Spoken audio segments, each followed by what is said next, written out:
that, I became a made man. Dad, I'm thinking maybe take a year off. You want to hang out with me? Do you know what you're doing to this family? I will build something that nobody can destroy. Salute. Paul Castellano was a fish in the desert. I never respected Paul. You killed the boss's boss. You will bring down hellfire. There is no choice.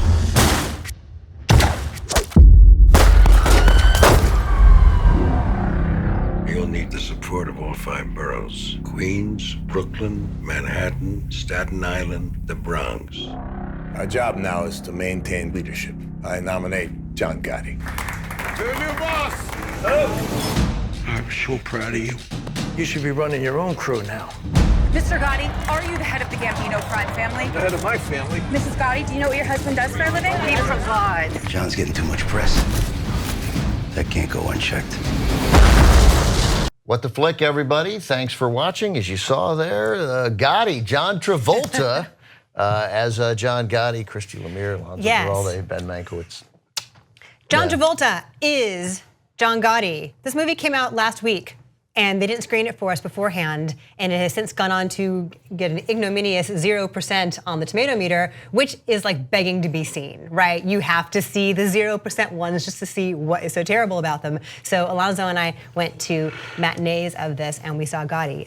It is as terrible as a 0% on the tomato meter might indicate, but as somebody asked me on Twitter today, is it as bad as Battlefield Earth? And I would say, it's not as interestingly bad. Yeah. You know, like Battlefield Earth is kind of fun and terrible, and this is just hilariously, not even hilariously. Here and there it's funny, but it's not even fun in a bad way. It's more run-of-the-mill than it is like colossally misguided. And there are even moments where you can kind of go, okay, there's a movie here. Like there are, there's no characters. There's nothing but events, you know, because it's a true story. So it's like this happened, this happened, this.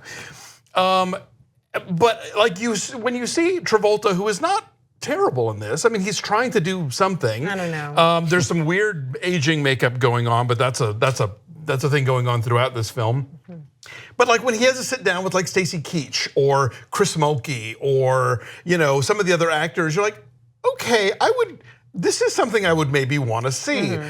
But like, okay, for starters, the screenplay, it starts out with John Gotti narrating it from beyond the grave. And then it has John Gotti Jr. visiting him in prison and getting all this exposition about what their life was like. And it's like one or the other movie. You don't need both, So you've got this narration going on. It's like, wait, is that dead Gotti narrating or is that live Gotti talking to son Gotti? I didn't see it in part because it was hard to get to. Because another sign of, first of all, 2 interesting things. One, it was revealed that it was at 0% on the tomato meter for Rotten Tomatoes like 4 or 5 days ago, and you would just imagine that over time, someone would like it. Yeah, right. Some contrarian would step up. Right. Some contrarian would step up, but so it's still at 0%. So when I read in a Slate piece about that opening, right? Or actually, no, I read Glenn Kenny. That's who it was. So he had a fun review of it. That open of him from beyond, I thought, oh, was that? Did that feel like the thing of, oh wait, they got added right at the end? Yes, it felt very tacked on. Yeah, because it's bookends. And then there's one at the end where he says like one incredibly generic throwaway mob guy line, which provides no insight whatsoever. I disagree with you that Travolta's not terrible in this. He's doing Alec Baldwin doing Trump. He's sort of stiff and kind of awkward and frowning and squinting a lot, and it's very stiff. And the fact that at every single age at which they depict him, and they jump around really randomly in time with no rhyme or reason to it, he looks distractingly terrible at every stop. Having said that, you never forget that you are watching John Travolta playing John Gotti. Also every true. Time. And the other problem is the people who they don't age at all. Like Victoria Gotti, Kelly Preston doesn't change at all. Kelly Preston, let's not forget, is a talented actress. Like go back to Jerry Maguire. She can be funny. She can be a lot of things. She is not anything in this movie. But to the perfect game. I know what she is. I love The Perfect Game. She's terrible in this. She is so shrieky. Her accent is so bad. She's overtaken by this wig for the whole thing. Yeah, it's not good. I really felt bad for Spencer Lofranco, who John plays John Jr. Gotti Jr. He's supposed to age from like 17 to 50 in this movie, and he looks the 19 same. the whole time. He looks like the they same. put a pair of glasses on him at one point to kind of age him up. It's like, no, you're a teenager with glasses on. That doesn't play at all.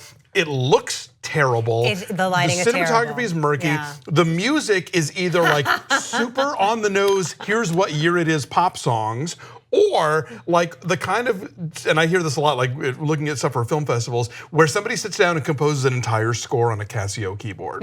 Like that's how cruddy this whole thing is.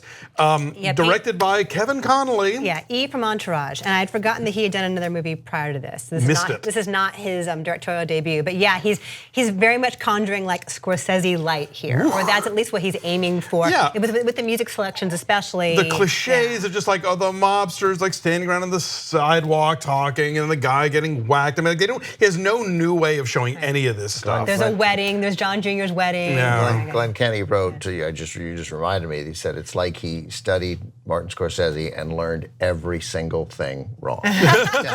Basically. The music selections are really bad. So when the shooting of Paul Castellano happens outside of Spark Steakhouse in Manhattan, which they explain to you is at the corner of 49th between 2nd and 3rd. Oh yeah, and they show you 43rd just and in then they're case telling you you weren't clear what about corner it. it's on.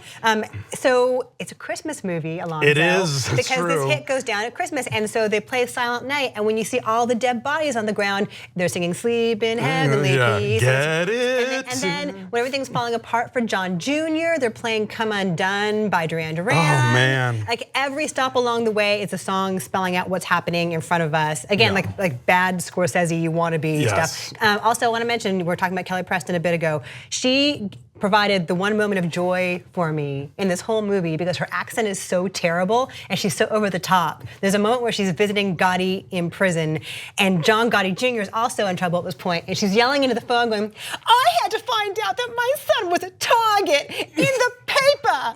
And her accent is so over the top. It's like every cliche. And then when you get to the ending and they give you this title card, basically the movie ultimately decides, yeah, sure, Gotti might probably murdered a bunch of people, but he never ratted anybody out. Right. And so you get this final title card about how there's been something of a through line of the government sort of harassing the Gottis, like how dare they?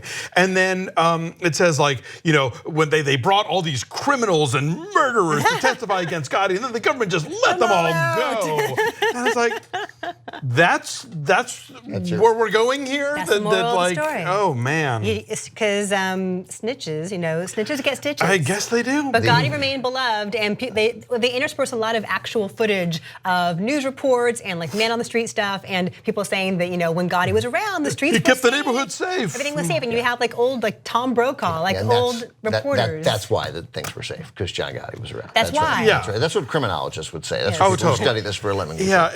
Anyway, so there's this ad campaign that Gotti put out saying that the critic. Who are you going to believe? The critic elites are telling you not to see this, but the audience scores through the roof, and who are you going to believe? Some troll behind a keyboard. Audiences love Gotti, but critics don't want you to see it. The question is why? Who do you Trust the people. Oh yes, it's a conspiracy. It's fake news. The people who all formed Rotten Tomatoes accounts in June loved this movie. Yes. And as our friend Katie Walsh of the LA Times pointed out, all the critics who hated this movie had to buy a ticket because you didn't screen it for us. Yeah. So we're the public too. I paid money for this yesterday. So so my number's a 1.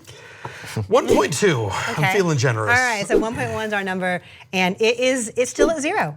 Yep. So maybe someone will go easy on it, but not us. Nope. Bye.